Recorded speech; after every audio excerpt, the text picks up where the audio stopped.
Oh, this is a spicy one.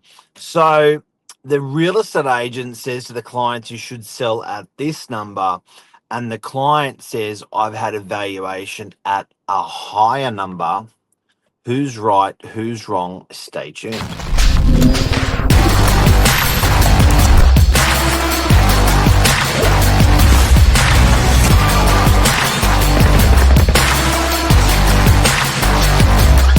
I'm the ringleader, so listen up. Have you ever had this happen with you with a seller, Billy? Not often. No. Tell me, it sounds like you had something really bad happen. I had it happen to me. What's happened? I was actually the vendor. Oh, you were the client. So it was a 20% difference from what the valuation was to where the market, to what my sell price was. 20%. That's a big. I'm going That's like, a big. huge. It's big. It's a hard pill to swallow. Yeah. So, were you refinancing, selling? Selling. Okay. And 20%. So yes, look, guys, we're talking about this morning. The valuation or the broker says this is what the banks are telling us. They're like the middleman. They're kind of passing the message on, and sometimes they get a bullet put through them by the client because they're like, well, we just can't make that work. The real estate agents told us this number, or this is what the market's telling us if we were to sell. So variance in those numbers, and it really does blow deals. Look, it can go the other way. Like often, we're talking shortcomings, shortfalls, but it can actually go the other way, where a bank valuer goes, I can't believe it sold for that figure, and then it almost agrees to that number because it was paid. But let's just take this from the top. A bank valuer and a bank valuation is very, very different to what the market pays for a property. So it should be the same number, but when it's not, that's when we've got trouble. So the amount of times I've spoken with clients and they've said, oh my God, I had a valuation of $1 million and you're saying the market's only going to pay 920.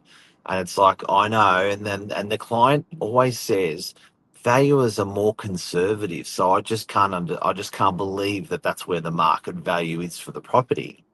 So a bank valuer is much more educated than a real estate agent formally.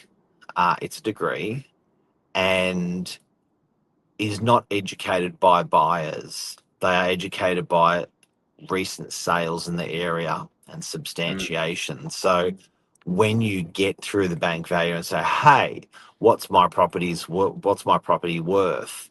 They will use data in the market. What if there's no data in the market, but they will use data in the market to substantiate a price? The banks will often lend on that number. It's because it's a credible number. But what happens when you bring through real buyers with real offers and it's not that number? That's what we're talking about today. Which one do you trust? Which one do you go with? In addition, it's settled data that they work off, not unconditionally sold.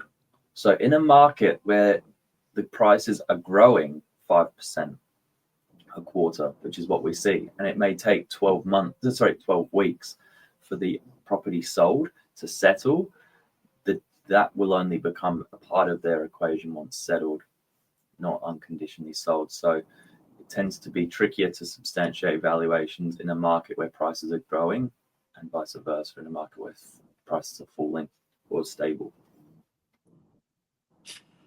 And what a lot of people don't know is the agent and the valuer don't generally talk about this. They will allow the valuer through the property when when a property deal's getting done, but there's no sort of arm wrestle between the agent and the valuer. There's bit of a Chinese wall between them.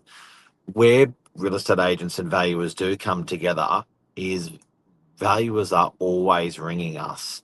We would get probably a call a day or 2 calls a day, maybe even 3, on, hey, you sold this. Can you tell me about it? Or hey, even you can even get valuations on rents, by the way, for residential and commercial. But Mm. valuers are calling up trying to substantiate or get more information.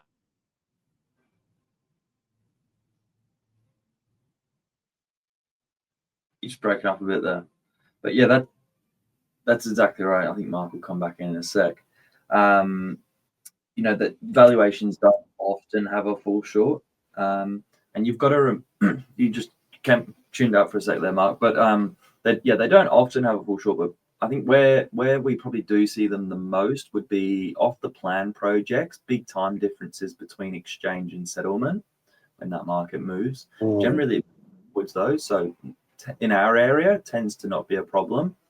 Out of northern beaches, we do hear clients say they've had trouble, and it's rare at auction to find recent comparables with price. So they tend to just accept that number as the sold price. It's unconditional. Yeah, and I think also what people don't sort of realise is you can also get another valuation if you're not happy with the current valuation.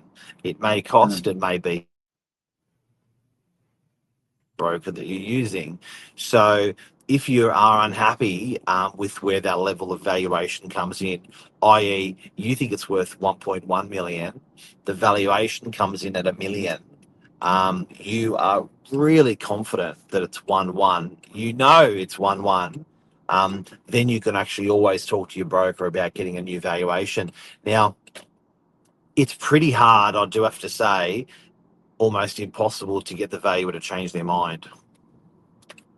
Yeah, you're asking them to sort of fall on their sword, saying you got it wrong. It never happens. Yeah, it never happens. I've had it happen, but it's pretty rare that they'll make a change. I've only ever seen it change where there was lost data and that will recover data, and then they'll go, oh, okay, well, since you've now shown us that data, then yes, we can do that. But very, very rare. But getting a fresh valuer through. Now, something people should also know is I had a property the other day where I said the vendor had a valuation of this amount, and Mm. the purchaser said no, they didn't. Something that you should know is there's no central registry for valuations, and you think they would have a central area for valuations, and what I mean by that is you would think that once a valuation was done, that they would plug it into the valuer system, and then all valuers in New South Wales would see the valuation, and that doesn't Mm. happen. It's quite private. Yeah. Lace had a question there. Why are people getting valuers through? Is it for refinancing? The ones we see as an agent is more for the valuation for settlement. So people have a pre-approval, then they're getting a valuation on the property because that pre-approval is subject to valuation.